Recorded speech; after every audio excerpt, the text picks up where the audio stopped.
ذرا ہوش سنبھال کے بات کرو. سب کو کردار یاد ہے کہ کون کون فوج کی گود میں بیٹھ کر اقتدار کی مسند پر بیٹھا.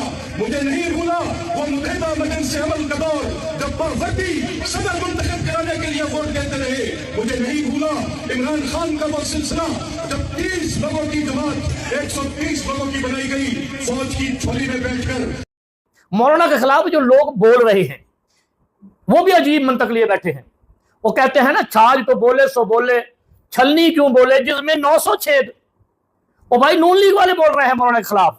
میں آپ کو بتاؤں نون لیگ کے لوگ مولانا کے قدموں کی خاک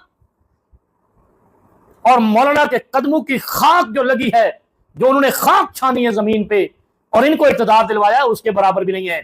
آپ سارے جعلی مینڈیٹ پہ بیٹھے ہو. آپ کو مولانا کا احسان فراموش نہیں بننا چاہیے.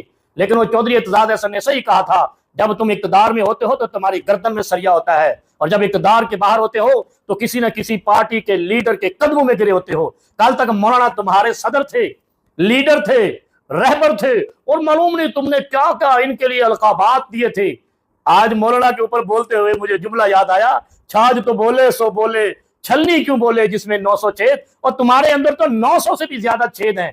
تم تو اس قابل ہی نہیں ہو. بے نظیر بھٹو نے ایک دفعہ 17 ووٹ لیے تھے اس کو اقتدار نہیں دیا لیکن اس بار نون لیگ نے 17 ووٹ لیے ہیں مگر اقتدار مولانا کی برکتوں سے ملا ہے.